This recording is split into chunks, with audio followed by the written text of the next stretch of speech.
The sky was dark and heavy, the kind of night that pressed down on every soul with a quiet, creeping dread. Far below, the cities of Earth were not at peace. Lights flickered and sirens wailed, signaling the chaos that had become the new normal.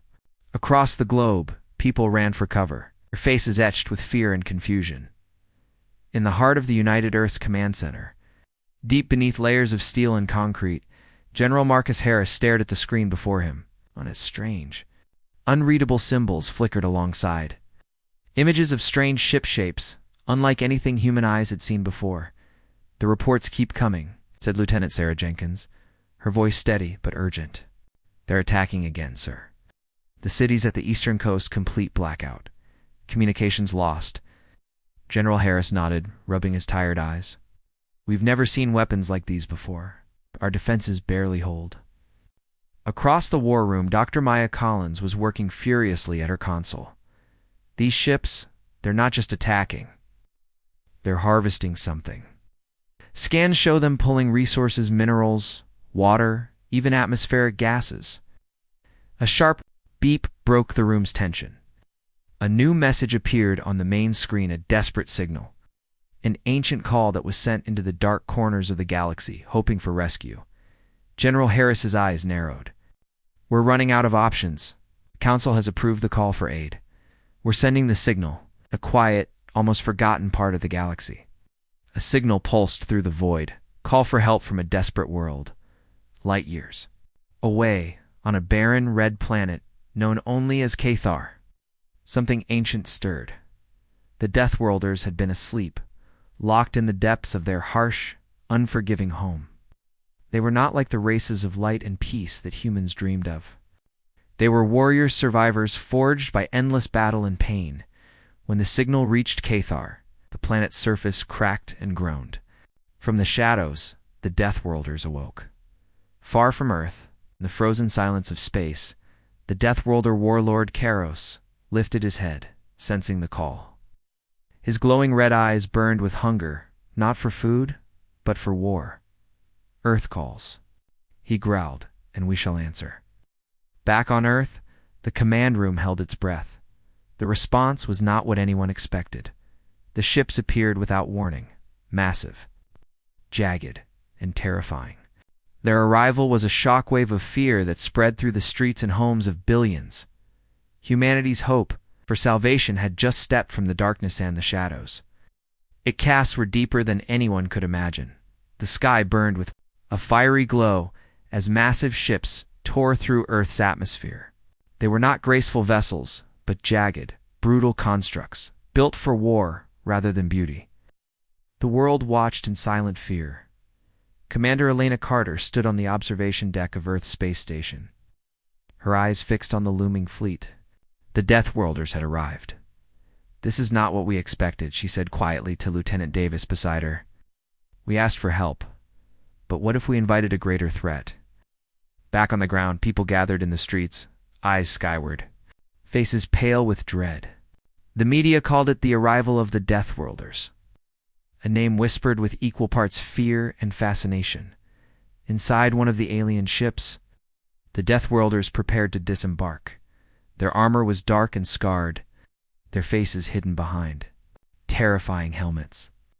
They moved with silent confidence, soldiers bred only for battle.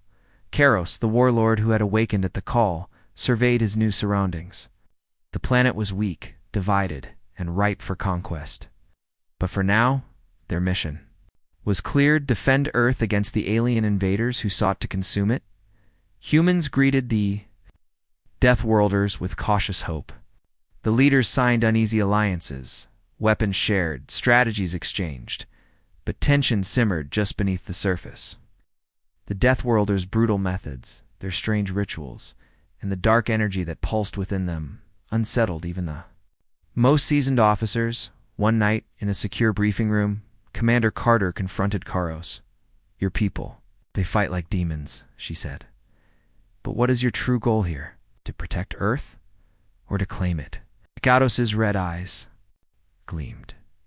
"We fight to survive. But survival sometimes demands sacrifice." The uneasy alliance was a fragile thread stretched thin by fear and mistrust, and as the alien invaders prepared their next attack, Earth's defenders knew one thing for sure. The Deathworlders were powerful, but were they truly allies? Or were they a storm waiting to be unleashed? The alien ships darkened the sky as their enemy closed in on Earth. But inside the war rooms and battlefields, an uneasy alliance was forming between humans and the Deathworlders. Commander Alina Carter paced the command center. Watching the Deathworlders prepare for battle, their armor clanked loudly, their movements sharp and precise. Yet behind the disciplined fronts, mistrust hung thick in the air. Lieutenant Davis approached her.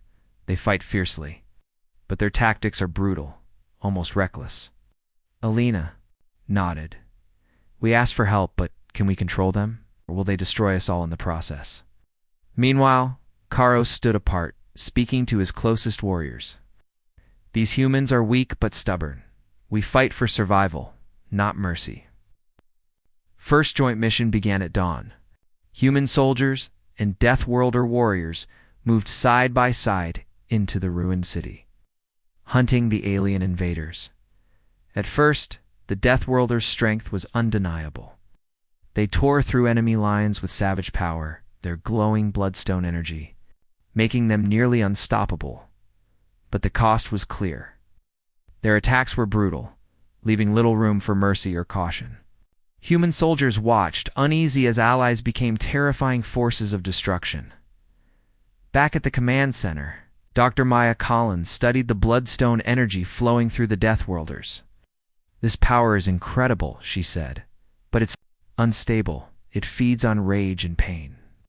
If they lose control, they could turn into the very monsters we fear. Tension grew between the two groups. Rumors spread of Deathworlders ignoring orders, attacking civilians, and hiding secrets. One night, Alina confronted Karos again. We need to trust each other, or we'll lose this war. Karos's eyes flashed with anger. Trust is earned through battle, not words. As the alien enemy pressed closer, the fragile alliance teetered on the edge of collapse. The real question remained. Could humans and Deathworlders fight side by side without destroying each other first? Deep inside the Earth's research lab, Dr. Maya Collins stared at the glowing screen in front of her. Strange energy readings from the Deathworlders' bodies were unlike anything she had ever seen. The bloodstone energy. She whispered, tracing the pulsing red light on the monitor. It gives them strength beyond anything we imagined. But it's also dangerous. Commander Alina Carter joined her. Dangerous how? Maya sighed.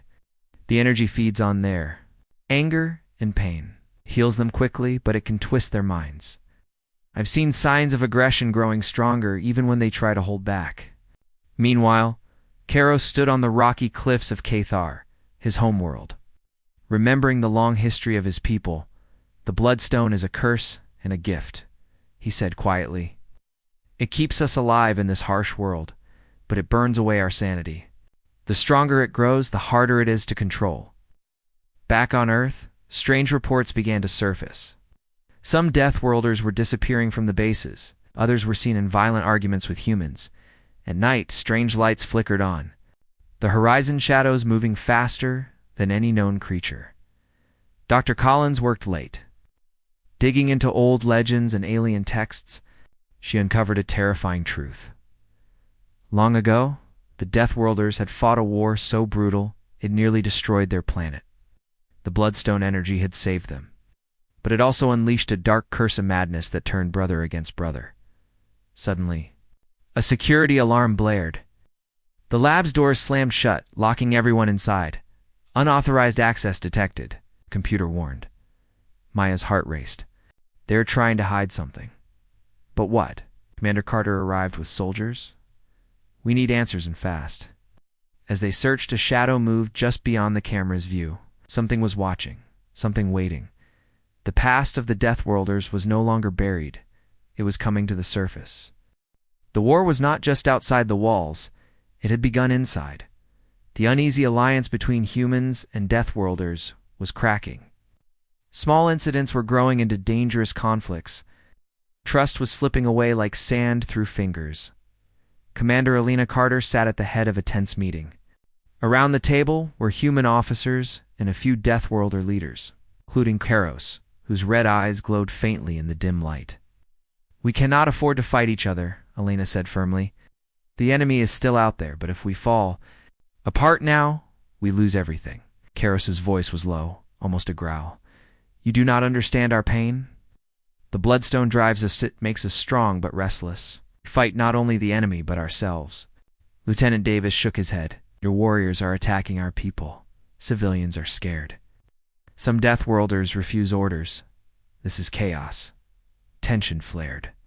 One of the Deathworlder officers slammed his fist on the table. "Do not respect us. They fear what they do not understand." Outside the meeting room, the situation was worse. In the shadowed alleys of the city, Deathworlder patrols moved like ghosts, their glowing veins pulsing with bloodstone energy. Some were calm, but others were wildies, burning with rage. Reports came in of Deathworlders attacking each other, losing control of their powers. Small groups vanished into the night, taking weapons and bloodstone fragments with them. Dr. Maya Collins studied the data with growing horror.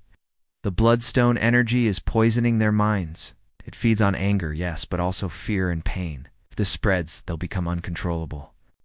In one secret facility, a small group of Deathworlders huddled around a glowing stone, their faces twisted with pain and desperation. "We cannot fight this curse alone," said their leader, a fierce warrior named Thrax. "If we lose control, all will be lost." Thrax's plan was dangerous.